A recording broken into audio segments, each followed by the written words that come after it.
Yeah, I love that one. That is, of course, George Carlin. And that's why I was saying just before we went to commercial that I got through last week's show, had a really great time, and then wake up the next morning, Monday morning, and see the news that during that evening, George Carlin had passed away. And you get that moment where, as a broadcaster, the first thing that went through my head was, oh, my God, George Carlin died, and, he's still relatively young, and how sad. A split second later, and this is the kind of media animal that we in the biz, even on the periphery of it, tend to be, was like, oh my God, he died, and I didn't talk about it.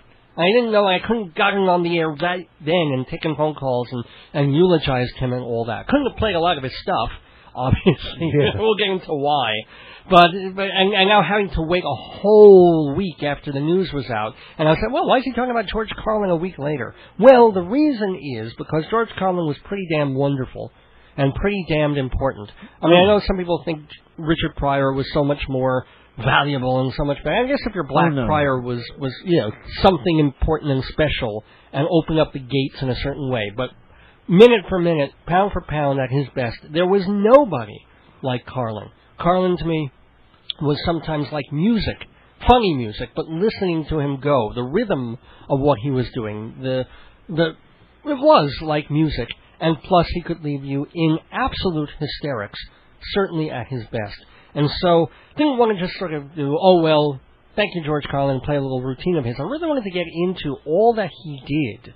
Sometimes his legacy, much as he did stuff that I think is wonderful for the art form of stand-up and for our being able to talk about things and to say things. But at the same time, almost ironically, what he did and the battle that he fought and the battle that he put a radio station through ended up impacting negatively on the business and the media. And that's what I want to talk about with our special guest, our first special guest of the evening. He's a fellow named Robert Thompson. He's actually a doctor. He has a doctorate from Northwestern University, but he's currently at Syracuse University, very involved in the media there. Robert Thompson. And Robert, first of all, are you with us? I'm here. Hey, Robert, thank you so much for joining us on Dave's Gone By and being part of this program and remembering George Carlin with us. Thanks for having me. So, first of all, what did Carlin mean to you, first of all, as a comedian, and then as someone who's pushing the bounds of free speech? Well, up until Carlin's time, actually up until Lenny Bruce's time, we still thought of comedy as primarily one of two things. A guy who got up there and told a bunch of jokes, Henny Youngman style, or these comic duos from way back in the vaudeville era, Weber and Fields and Smith and Dale and Abbott and Costello and the rest of them. And with Lenny Bruce, I think we all of a sudden move into this whole new role for comedy, more dangerous, more political, more relevant, all of these kinds of things. But Lenny Bruce was never able to make it out of the fringes of the culture. For one thing, he died before he was really able to hit the mainstream in a big way. Mm-hmm. And secondly, the kind of stuff that he was doing, the mainstream was just not ready for. So if Lenny Bruce was kind of the Moses of this new relevant comedy, we remember Moses never gets to see the promised land. Then George Carlin was its Joshua. He's the one that gets to bring it home to 130 appearances on The Tonight Show, guest hosting the first Saturday Night Live. George Carlin took this new kind of comedy, brought it into the mainstream, and of course every comedian practicing today owes some significant debt to what he did. Absolutely. I mean, I totally agree. You can't look at anybody working from, I mentioned Louis Black before, to Gilbert Gottfried, to even people like Whoopi Goldberg, the freedom of what he talked about, not just the 7 quote-unquote words, but the ability to be himself, as opposed to being just another comedian in a tie telling jokes about chicken and airline food and being in the Catskills. Right, and we think about, it's easy to see the Carlin influence on guys like Pryor and other people who do this more dangerous sort of humor. But even somebody like Seinfeld, who doesn't work blue at all, to speak of, all that observational stuff that Seinfeld would do in a very apolitical way, standing in line at a Chinese restaurant, double dipping, all of that kind of stuff. comes right out of the Pryor bag of tricks, because so much of what Pryor did was this minutia, this comedy about nothing, as it would later be called in Seinfeld era. So even though we think of Carlin as being one type of humor, his influence spread in all kinds of different directions over the next couple generations of comedy. And also, certainly for someone like David Brenner or Robert Klein, where a lot of the act was about, at least in the early days, about their growing up in the 50s and the Moors and what it was like to be in high school and becoming pubescent. That's a page out of the Carlin playbook, too. It is, and I think the person who I think is today's most brilliant practicing comic, although somebody who's kind of in a mysterious transitional phase right now, but Dave Chappelle, who in those 2 years of his Comedy Central show, I think did some of the most stunningly intelligent comedy going. He is a direct descendant of Carlin. Matter of fact, I think if we were to look at anybody who's around today who is really kind of working the same real estate that Carlin was doing way back when, I think Chappelle would be probably my top candidate. We're talking with Robert Thompson of Syracuse University, and also the author of a couple of books about television, including Television's Second Golden Age, Prime Time, Prime Movers, Adventures in Prime Time. So let's get to the legal stuff and how Carlin impacted that, in some ways negatively. Yeah, well, this is what, of course, he's going to always be remembered for, because when people have forgotten the history of comedy, Carlin will still be in the books as part of judicial history. He, of course, has this this bit, 7 words you can't say on television, which one has to say is right up there with Who's on First, is one of the most kind of memorable comedy bits in all of the history of performance comedy. Anyway, he gets it going in 72 or so, gets arrested in Milwaukee for doing it, and then it goes on to one of his records, and it gets played on one of the notorious Pacifica stations. In this case, I believe it was WBAI, right out in your neck of the woods. Oh, yeah. Now, that was the big New York thing. It was BAI. Oh, right. Really? Playing anyway, it in the morning, yeah. Some guy is driving home with his kid when this thing plays. And he doesn't like the fact that his kid just heard this list of words repeated over and over again, makes a complaint to the FCC. Well, before the whole thing was over, it had been reversed and back again. It went to the Supreme Court, and in many ways establishes much more specifically what the parameters of quote-unquote indecency were going to be. And essentially it says that these words are not obscene, which means they're still protected by the First Amendment. They're not unprotected speech. So it's not the words themselves that you can't say. It's that they shouldn't be said in times when kids can hear them. It was the pig in the parlor argument. There's nothing wrong with the pig itself. It just doesn't belong in the living room. And therefore, this idea we now have that between the hours of 6 a.m. and 10 p.m., broadcasts over the public airwaves are not supposed to do this kind of indecent programming was established. And, of course, we continue to find broadcasters to this day. We continue to have congressional hearings over the likes of Janet Jackson at the Super Bowl, right, oftentimes with arguments as infantilely ridiculous as Carlin was trying to expose way back when.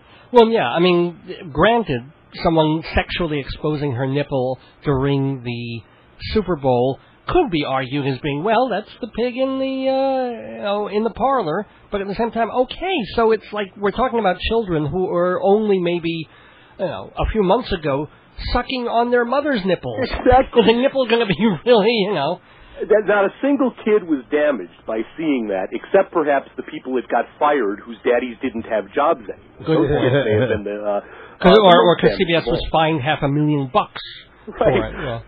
But it's interesting how people complain, of course, that the indecency rule is not specific. What exactly do we mean? But the whole point is that's good. We don't want a specific list of words. We don't want a specific list of things you can and can't do. Each one of these things actually has to be assessed according to the community standards at the time. If we'd have put a list together of things you couldn't say back during this Pacifica case, there have been a lot of words on there now which are in the absolute common parlance that you still couldn't say. The word crap, for example, when I was a kid, could get your mouth washed out with soap and could get you kicked out of school. Now I hear that word from the pulpit and from, in second grade classrooms, not said by the kids, but said by the teacher.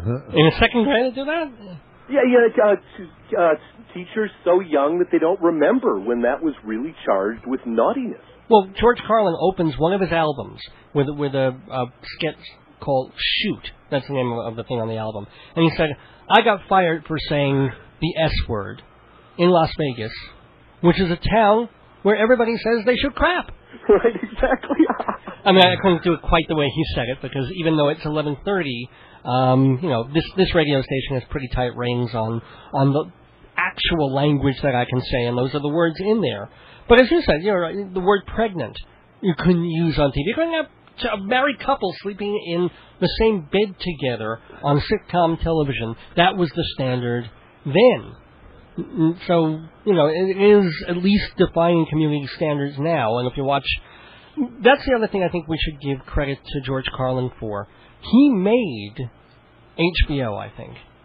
Without him, HBO would have been interesting. It would have been a thing where, oh, great, we can see a movie without commercials, and then leave in a couple of dirty words, and if they're, back then, there really wasn't that much nudity, but it was starting in American cinema. But then, I'm sure a year or two into HBO's existence, when there wasn't much else on cable TV, and people were paying, whatever it is, $5, $6 a month for cable to get HBO. That's what it was, man. Well, you were just paying for HBO. Yeah. And so, what would they get? Well, they get to see The Prisoner of 2nd Avenue. Oh, boy, you get to see it on your hotel over 25 times per month. That was the real appeal. Right. And Carlin and boxing. The trick was any time of the day. Made HBO. He did 14 specials. Yeah. But that was the thing. HBO probably went into a meeting and they said, okay, it's great. People want to see a movie, and then they don't have to pay for it every time they go to the theater. We show it all month long, and they can see it again and again and again. And I guess if you see Prisoner of 2nd Avenue 25 times, and you still only pay $4 for it, it's only like 10 cents a time. That really works out. But they probably said to themselves, we need something else. And what occurred to them? Give them stand-up comedy. Give them the nightclub stuff that they can't see on Carson, that they can't see anywhere else. And they turned to the funniest comedian out there, George Carlin. And he was riotously funny doing his stuff. And I think that helped, as you said, that and boxing helped really launch HBO and the cable revolution. Once he jumped to cable, and Carlin, of course, was fortunate enough, unlike an awful lot of his colleagues, to actually live long enough to straddle various parts of the history of entertainment. But once he made it to HBO, he had really enjoyed a victory, because that whole thing about the 7 words you can't say on television, you can say them on television. And HBO is the place on television you can say them. So all of a sudden, I mean, it's I think a special irony that the first time I ever heard that act was in fact on TV.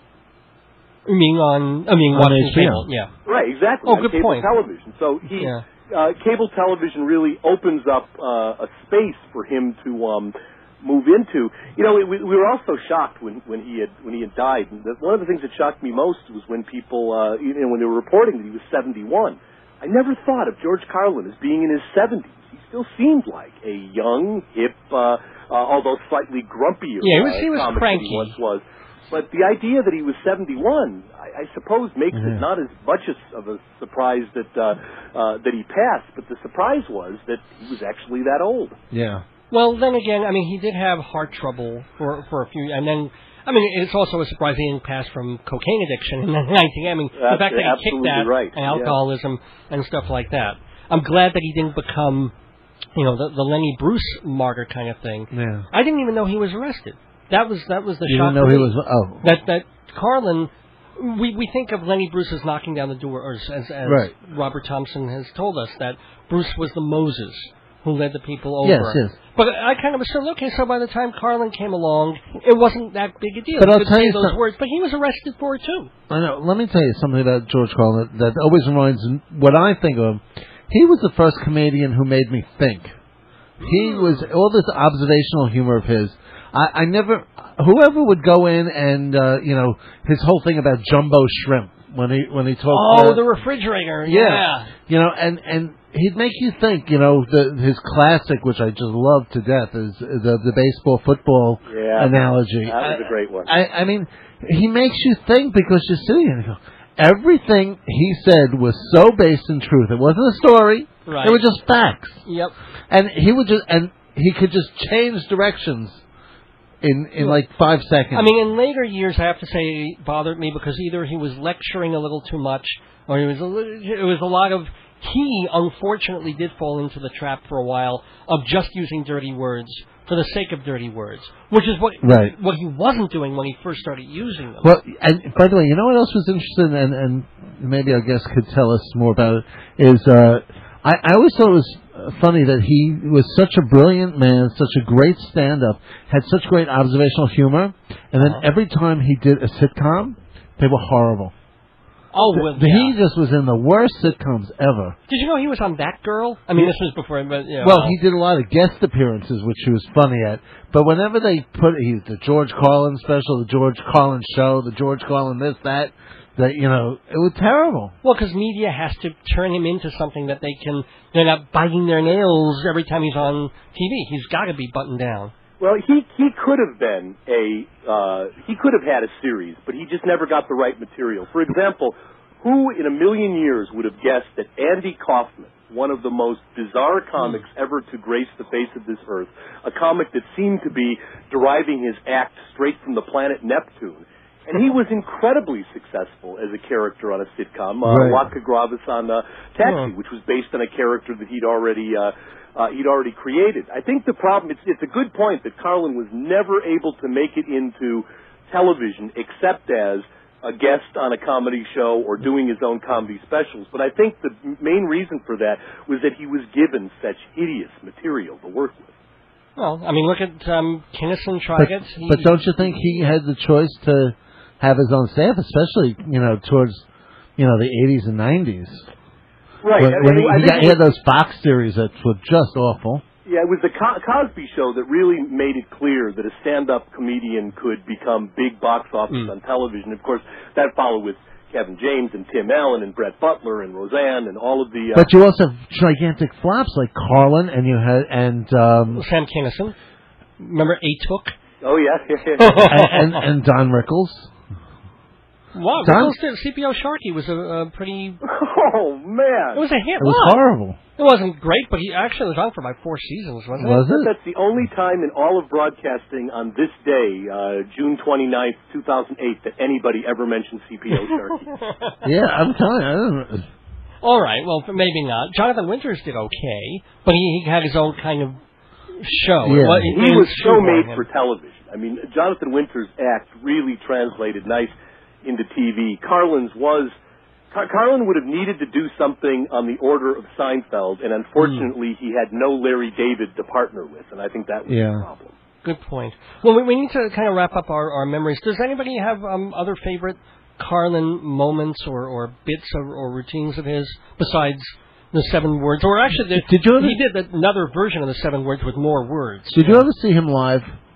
No. Only on HBO. No, I went to Westmere Music Fair. I saw him a couple of times. Yeah. And the one thing that he was I always remember going to see him. He was a very smart man. Just incredibly smart, but really genuine. Very genuine. I really felt after you saw him in concert that it was so from his heart. And he would talk at the end and thank people and really, you know, from his heart. I just felt he was very genuine and just a brilliant man. You know, it's interesting you bring that up, and I know we're almost out of time, but this guy not only did 7 words you can't say on television, but he was a huge star among 3-year-olds when he was the host of Thomas the Tank Engine, Time Station. That is versatility. When you can go from 7:30 words to hosting a preschool show and do a great job at both of them, you got to have a little sincerity because 3-year-olds can see through it if you don't. Yeah, well, I'm assuming you've seen him in concert, right? I have never seen him live, though. I'm telling you, people that you have to go see him. I know. Yeah. But Don Rickles, if you ever get a chance to see him, he's very good.